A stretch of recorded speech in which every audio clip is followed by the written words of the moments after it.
You stupid? Call to work, please. Do something. I dare you. I dare you. I want you to. I will show you something. Wrong with this waste. Oh my God, guys, record. She's hitting me. She's hitting me. Why world hates India? आज के time पे अगर आप social media use करते हो तो आप लोगों ने एक बात जरूर नोटिस करी होगी, इंडियंस के खिलाफ हेट का लेवल काफी ज्यादा बढ़ चुका है, स्पेशली लास्ट के कुछ सालों में इंडिया को काफी ज्यादा हेट फेस करना पड़ रहा है। ये भी तुम्हारे 33 कोटी की मेहरबानी है भाई। फिर अब वो हेट इतनी ज्यादा बढ़ चुकी है कि लोग अब इंडियंस पे अटैक तक करने लगे। जैसे कि ये केस देखो, अमेरिका में एक इंडियन नर्स थी लीला मलाई, उनके ऊपर वहां के सिटीजन ने सिर्फ इसलिए अटैक कर दिया क्योंकि उसे इंडियन पसंद नहीं थे, और ये कोई नॉर्मल अटैक नहीं था। इस अटैक में लीला तो भाई हो सकता है उसमें से कड़ी स्मेल आ रही है, तुम लोग हिंदुओं में से स्मेल कम आती है, नहाते धोते तुम लोग नहीं हो, वैसी गंदी बास मारते हो, नहीं पसंद करता होगा। को बहुत ज्यादा इंजरी आई है, उनका पूरा फेस फ्रैक्चर हो गया है, ब्रेन में इंटरनल ब्लीडिंग हुई है और रिपोर्ट के अकॉर्डिंग उनकी एक आंख की रोशनी भी चली गई है। फिर भी इस केस में नीलिमा की जान बच जाती है, लेकिन जो अगला केस में बताने वाला हूँ उसमें हमारी एक इंडियन स्टूडेंट की डेथ हो गई है। स्टूडेंट का नाम है जानवी कंडोला। जानवी अमेरिका की सिएटल सिटी की एक यूनिवर्सिटी में पढ़ रही थी। रात को रोड क्रॉस करते समय एक पुलिस कार आती है, उसे लगभग 80 किलोमीटर की स्पीड पे हिट कर देती है, जिससे उसकी मौत हो जाती है। इनिशियली ये केस एक एक्सीडेंट लग रहा था, लेकिन बाद में एक पुलिस ऑफिसर का बॉडी कैम वीडियो लीक होता है जिसमें वो जानवी के बारे में इतनी बुरी बात बोलता है जिसको सुन के आपको गुस्सा भी आएगा और दुख भी होएगा। आप ये बॉडी कैम फुटेज देखो। Initially, he said she was in a crosswalk.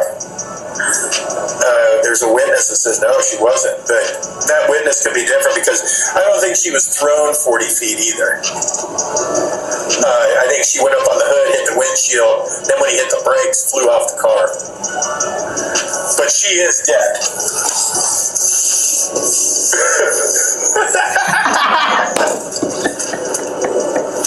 No, it's a regular person. Yeah.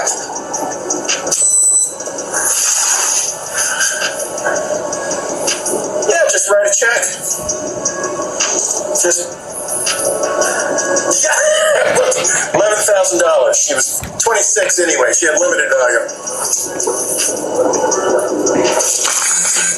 जिनको इंग्लिश समझ में नहीं आती है उन्हें मैं हिंदी में समझा देता हूँ कि पुलिस वाले ने क्या कहा है। पुलिस वाले ने कहा है कि वो वैसे ही मर गई है और 26 साल की हो चुकी थी, तो उसकी लिमिटेड वैल्यू थी, तो उसके घर वालों को $10,000 का चेक साइन करके दे दो और बात को रफा दफा कर दो। यानी आज एक यकीन करो, ये जब मामला हुआ था ना तो तब भी बड़ा मजाक उड़ा था। आप नोट करो, इसी साल इस वाकये के बाद, ये 2023 की वीडियो है, तकरीबन 1 से 2 महीने बाद फ्रांस में ना पुलिस वालों ने एक मुसलमान लड़के को गोली मार दी। क्या फ्रांस का बेड़ा गर्क करा, 4 से 5 पुलिस वाले मारे गए, उसके बाद सिविलियन कितने मारे गए, दुकानों का क्या हाल करा, ये मेरे को बताने की जरूरत नहीं, आप खुद यूट्यूब करोगे वीडियोस आ जाइए। सही, ये 33 कोटि भगवान राम, बीवी का दलाल, वो नहीं इस लड़की को बचा पाया। शिव कटे लड़का जो ब्राह्मण की लड़की कर रहा था, जिसका काट के कोई ले गया, वो नहीं बचा पाया। आप नोट करो, ये अपने आप को हिंदू हिंदू कर रहे होते, और ये अमेरिका में ये लड़की उड़ने के बाद एक हिंदू सामने नहीं आया। और मैं आपको एक और चीज बता देता हूं भाई साहब,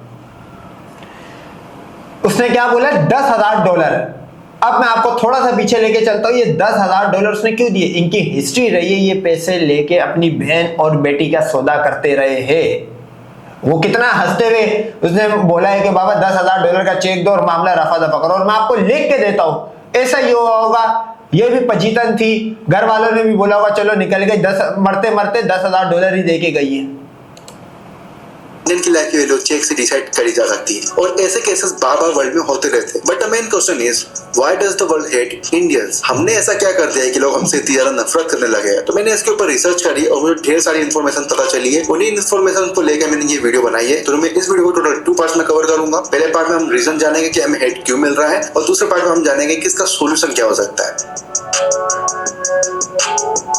जैसे कि हम सब जानते हैं कि इंडिया की दुश्मनी कुछ स्पेसिफिक कंट्री से काफी पुरानी है, जैसे कि पाकिस्तान, बांग्लादेश, चाइना और कुछ हद तक टर्की। और यहीं पे जियोपॉलिटिक्स का असली गेम स्टार्ट होता है। जब 2 कंट्रीज के रिलेशन अच्छे होते हैं तो उनके सिटीजन का रिएक्शन भी एक दूसरे के लिए काफी फ्रेंडली होता है, लेकिन जब दुश्मनी होती है तो इमोशन डिवाइड हो जाते हैं और हेट बढ़ने लगती है। और मॉडर्न टाइम में कंट्री डायरेक्ट तो अटैक करेगा नहीं, क्योंकि वॉर से दोनों साइड को डैमेज होता है, तो यहीं पे काम आता है PR। आप लोगों ने सेलिब्रिटीज, क्रिकेटर्स, इनफैक्ट नेताओं को भी पीआर का यूज करते हुए बहुत बार देखा हो। ये सेम पीआर स्ट्रेटेजी भी कंट्री भी यूज करती है, बट यहाँ पर डिफरेंस ये रहता है कि जो कंट्री का पीआर एजेंसी ग्रुप रहता है वो बहुत ज्यादा बड़ा रहता है, जिसके कारण उनको जो भी दिखाना होता है वर्ल्ड को वो इसलिए दिखा पाते हैं। पीआर का यूज करके कोई भी कंट्री किसी भी कंट्री की इमेज या तो सुधार सकता है या तो बिगाड़ सकता है। वाह वाह वाह वाह, सही अड्डा है। तू भी गाय का दूध पीने वाला। अच्छा तू इंडिया से बाहर नहीं गया, वरना तेरे को भी उड़ा के, तेरे को तो $10,000 की भी ऑफर नहीं मिलती, तेरे को 100 और $20 के अंदर तेरे घर वाले मान जाते, क्योंकि तेरा जिस तरह दिमाग चल रहा है।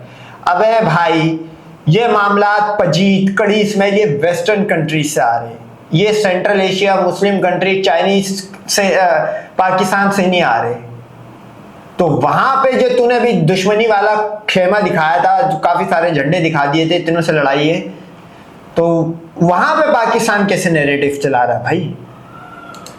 मुझे बताने की जरूरत नहीं है कि चाइना, पाकिस्तान, बांग्लादेश जैसी कंट्री कैसे एक्टिवली इंडिया के खिलाफ कैंपेन चला रहे हैं। ये लोग international media, social platform, influencer, in fact global classroom तक में इंडिया के खिलाफ स्टोरी पोस्ट करते हैं, जिससे फॉरेनर्स के दिमाग में स्लोली इंडिया के खिलाफ नेगेटिव माइंडसेट क्रिएट होने लगता है। फॉरेनर्स को लगने लगता है कि इंडिया एक अनसेफ कंट्री है। यहाँ पर तो पाकिस्तान की आबादी तो 24 करोड़ है, टर्की की तो उससे भी कम है, तो यहाँ 33 कोटी जो है वो सुअर के बच्चे कभी काम आएंगे नहीं आएंगे, या वो तेरी बीवी के दलाल ही बनते रहे राम और पुअर लोग रहते हैं और बैकवर्ड माइंडसेट वाले लोग यहाँ पर रहते हैं। और जब ये इमेज बन जाती है तो यही एक हेट क्रिएट करती है, और हेट का इम्पैक्ट सिर्फ ऑनलाइन। अबे गाय का मूत तुम लोग पियो, गाय का गोबर तुम लोग खाओ, उसके बाद तू क्या समझ रहा है? मतलब वेस्टर्न मीडिया ये दिखाए कि नहीं तुम लोग तो दाल चावल खाते हो और रोटी खाते हो गंदुम की, गधे जो है वो दिखाएंगे तक नहीं रहता। ये हमारे इंडियन इकोनॉमी को भी डैमेज करता है। टूरिज्म डाउन हो जाता है, इन्वेस्टर जो इन्वेस्ट करने आ रहे होते हैं इंडिया वो इन्वेस्ट करना बंद कर देते हैं,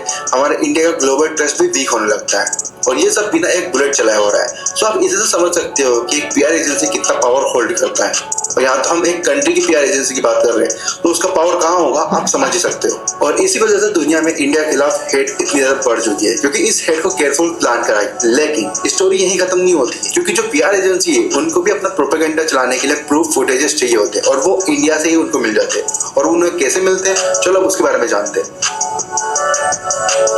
अब तक हमने देखा कि कैसे इंडिया के खिलाफ ग्लोबल लेवल पे प्रोपेगेंडा फैलाया जा रहा है, लेकिन कभी आपने सोचा है कि इस प्रोपेगेंडा को फुल देने वाला सबसे बड़ा सोर्स? भाई प्रोपेगेंडा किसको बोला जाता है? एक नैरेटिव को बिल्ड करना विदाउट प्रूफ, उसको मतलब नैरेटिव मार्केट में बेच देना, वो तो आ जाएगा चलो प्रोपेगेंडा में। अबे विद विजुअल कौन से प्रूफ चाहिए भाई? विद कल्चरल चाहिए तो तुम्हारे हिंदुइज्म में वो 16,000 बीवियों से शादी करने वाला, 6 साल की सीता ठोकने वाला, राम ठोकने वाला, उसके अलावा 4 साल की सरस्वती पे 60 साल का बुढ़ा 7 सर वाला ब्रह्मा चढ़ने वाला, कल्चरल भी प्रूफ है और जो दिख रहा है वो भी प्रूफ है। भाई प्रोपेगेंडा इसमें क्या हो गया? जो चीज है वही तो दिखा रहे हम। खासा होता होगा, कई बार जवाब देश के बाहर नहीं अंदर ही होता है। सच यही है कि कई बार इंडिया खुद का ही अपना दुश्मन बन जाता है, क्योंकि इंडियंस के अंदर एक बहुत बड़ी चीज मिसिंग है जो कि वर्ल्ड के बेस्ट कंट्रीज के पीपल्स में होता है, और वो है सिविक सेंस। मतलब हमें सोशल रिस्पॉन्सिबिलिटी क्या होती है वो तक पता नहीं। ये क्यों मिसिंग है? ये टोटल रिलीजियस फैक्टर है। इनके रिलीजन में गाय का मूत पीना, गाय का गोबर खाना अलाउ है, सड़क पे हगना अलाउ है। क्योंकि अगर आप नोट करो तो कृष्णा जो था वो भाई साहब इनकी माँ बहनों की पेंटियां उठा के लेके जाता था, अगर आपको याद हो तो। मतलब उस टाइम से इनके भगवानों में भी सिविक सेंस नहीं था, क्योंकि वो नहरों में नंगी नारी होती थी। एग्जाम्पल दो, चलो बात करते हैं कुंभ मेला की। कुंभ मेला के टाइम लाखों लोग ट्रेन से ट्रेवल कर रहे थे। ट्रेन पहले से फुल थी, लेकिन लोग फिर भी जबरदस्ती घुसने की कोशिश करते हैं। जो नहीं घुस पाते वो या तो खिड़की तोड़ देते हैं या दरवाजा डैमेज कर देते हैं। इनफैक्ट लोग जो अंदर बैठे थे उनके ऊपर बाहर से पानी तक फेंका गया, जस्ट बिकॉज वो सीट नहीं दे पाए। और सीट क्यों नहीं दे पाए? क्योंकि ट्रेन ऑलरेडी फुल है। जरा मुझे बताना ये किस टाइप की मेंटेलिटी है और कौन सी कंट्रीज के पीपल में ये मेंटेलिटी पाई जाती है। ये तो फिर भी एक ऐसा केस था जो कि सालों में एक बार होता है। अब बात करते हैं एक ऐसी चीज की जो कि डेली हमें फेस करनी पड़ती है, खास करके आप नोट करो गुर्बत का आलम देखा था कि ट्रेनें भरी हुई, जिस कंट्री की ट्रेनें अगर भरी हुई हो रहा, समझ जाओ उस कंट्री में गुर्बत का क्या आलम होगा कि लोग अपनी कन्वेंस नहीं ले पा रहे। यही वजह है कि 90 करोड़ भिखारी है 5 किलो राशन पे जीते हैं। साइड वालों को, and that is pollution. Delhi का हाल दुनिया जानती है। पोल्यूशन का लेवल इतना बेकार है कि इनफैक्ट मीडिया वाले तक चिल्ला चिल्ला के बोलते हैं कि एक दिन दिल्ली में सांस लेना मतलब 50 सिगरेट पीने के बराबर है। लेकिन फिर भी किसी को फर्क नहीं पड़ता है। ना लोग अवेयर होते हैं, ना प्रोटेस्ट करते हैं, ना ही गवर्नमेंट पे फोर्स करते हैं कि वो इस प्रॉब्लम का सोल्यूशन लाए। तुम्हें पता है एक फॉरेन एंटरप्रेन्योर ब्रायन जॉनसन, जो कि पूरे वर्ल्ड में फेमस है अपनी हेल्थ के लिए, वो इंडिया आया था दिल्ली में पॉडकास्ट करने। बीच पॉडकास्ट को वो छोड़ के चले गया था बिकॉज वो ब्रीथ नहीं कर पा रहा था सही से। और जब वो इंडिया से गया उसके बाद उसने पूरे वर्ल्ड के सामने इंडिया की बेइज्जती कर दी। ये कह गया कि मैं ब्रीथ ही नहीं कर पा रहा था वहां पर। सोचो, दुनिया का एक बहुत बड़ा रेप्यूटेड पर्सन जिसकी फैन फॉलोइंग पूरे वर्ल्ड में है, वो इंडिया आता है पॉडकास्ट करने और बीच पॉडकास्ट को छोड़ के चले जाता है और पूरे वर्ल्ड में इंडिया की बेइज्जती कर देता है और लोगों को अभी भी इससे फर्क नहीं पड़ता। और फिर हम सो बेइज्जती भी उसकी होती जिसकी इज्जत हो। आप यूट्यूब करो, दुनिया का कोई ऐसा व्लॉगर नहीं होगा। अब एक और चीज मैं बता दूं, ये यहाँ भी इसका चूरन नहीं बिकेगा। यहाँ पे तो ये बोल रहा है कि पाकिस्तान प्रोपेगेंडा चलाता है। पाकिस्तानी तो कोई बंदा इंडिया जाता ही नहीं घूमने, तो पाकिस्तानी कोई व्लॉगर कोई यूट्यूबर वहां पे मौजूद नहीं है। सारे गोरे मौजूद है, उनके आप रिव्यूज उठाओ कि इंडिया में हाइजीन और इंडिया घूमने के लायक है या नहीं है। रेप हब तो इनका दिल्ली बना हुआ, ये तो भी पॉल्यूशन में बोल रहा है। मतलब हर 1 मिनट के अंदर 5 सीताओं का रेप हो जाता है इंडिया में। जब कोई फॉरेनर इंडिया के बारे में सच बोल देता है, ये कह के कि ये तो एक थर्ड वर्ल्ड कंट्री है। बात सिर्फ पॉल्यूशन की नहीं है, इंफ्रास्ट्रक्चर भी देखो। गवर्नमेंट पैसा तो भरपूर लेती है लेकिन आउटपुट बेकार रोड, घटिया टॉयलेट, गंदा ड्रेनेज सिस्टम और ट्रैफिक का तो कोई लेवल ही नहीं है। पब्लिक फैसिलिटी इतनी बेकार है तो कई बार ऐसा लगता है कि हम कोई युगांडा कंट्री में जी रहे हैं। जब देश के लोग ये बोलने लगेंगे कि ये तो नॉर्मल है हमारे इंडिया में, India is not ready for beginners, तो भाई फिर गवर्नमेंट भी क्यों ट्राई करेगी कुछ करने के लिए जब उसे मालूम है कि लोगों को फर्क नहीं पड़ रहा है। और फिर लोग गुस्सा हो जाते हैं जब आउटसाइडर इंडिया में आता है और इंडिया की बेकार इमेज बताता है। रियलिटी यही है कि जब तक लोग खुद चेंज नहीं होने वाले, इस देश का कुछ नहीं होने वाला। और लोग तभी चेंज होंगे जब तुम इन कटे हुए लंड की शिफ्ट के और वो बीवी का दलाल राम की पूजा छोड़ोगे, बाहर से और ना ही अंदर से। तो इसका कोई सॉल्यूशन है? तो आंसर इज सिंपल, यस। हर चीज का सॉल्यूशन होता है लेकिन उस पर वर्क करना पड़ता है लॉन्ग टर्म प्लानिंग के थ्रू। शॉर्टकट किसी चीज में वर्क नहीं करता है। इसलिए मैं आपको 4 ऐसे सॉल्यूशन बताने वाला हूँ जो मेरे अकॉर्डिंग वर्क कर सकते हैं। आपको क्या लगता है? नीचे आप नोट करो, इसने भी उंगलियां ये ऊपर करी थी। इसकी उंगलियां इतनी काली, ये खुद इतना अनहाइजीन रहा होगा। इसने आपको पता है फिल्टर ही अपना वो ब्लैक वाला लगा दिया है कि मतलब इसका कलर ना दिखे। इसको पता है, इसने मुंह भी अपना छुपा दिया क्योंकि हिंदू जब पैदा होता है वो माँ के पेट से इतना खूबसूरत पैदा होता है, फिर इनका मजाक माँ के पेट से शुरू हो जाता है। अभी जितनी अच्छी शक्ल लेके पैदा होगा, इसने मास्क लगा के वीडियो बनाई है। सेक्शन में बता देना। और अगर आपके पास और अच्छा आइडिया है तो कमेंट सेक्शन में लिख सकते हो। बाय चांस अगर ये वीडियो कोई गवर्नमेंट का पर्सन देख ले तो फायदा हो सकता है हमारा। स्कूल में एक पीरियड फिक्स करा जाए सोशल रिस्पॉन्सिबिलिटी के रिलेटेड, उसमें सिविक सेंस सिखाया जाए जैसे जापान में होता है। जापान के स्कूल में तो इससे तुम्हारा हिंदू कल्चरल जो है वो क्या नाम है इफेक्ट होना शुरू हो जाएगा। हिंदुइज्म खतरे में आ जाएगी क्योंकि सिविक सेंस और हिंदुइज्म 2 अलग अलग चीज है। यूं करके या तो आप सिविक सेंस सीख लो या हिंदुइज्म सीख लो। स्टार्टिंग से ही बच्चों को क्लीनिंगनेस, डिसिप्लिन और पब्लिक बिहेवियर सिखाया जाता है। वहाँ के बच्चे अपने खुद के स्कूल की सफाई करते हैं क्योंकि उन्हें सिखाया जाता है। अबे तुम्हारे रिलीजन में पंडित बनने के, साधु बनने के बाद तो नहाना ही नहीं होता भाई। सिविक सेंस का तो मामला खत्म कर दे, फिर साधु वाधु खत्म हो जाएंगे तुम्हारे यहाँ पे, पंडित बनना खत्म हो जाएंगे। तो वही मैंने कहा कि या तो हिंदुइज्म अपनाओ क्योंकि हिंदुइज्म में गाय का गोबर, गाय का मूत्र पीना अलाउ है। अच्छा, गाय का गोश्त खाना अलाउ नहीं, मतलब गाय का जो बच्चा होता है जिसको माँ बांधते हैं उसको भी पता होता है कि मैं माँ का दूध पीऊंगा, सही है, माँ का मूत्र नहीं पीऊंगा। ये गाय के बच्चे से भी बदतर नहीं है।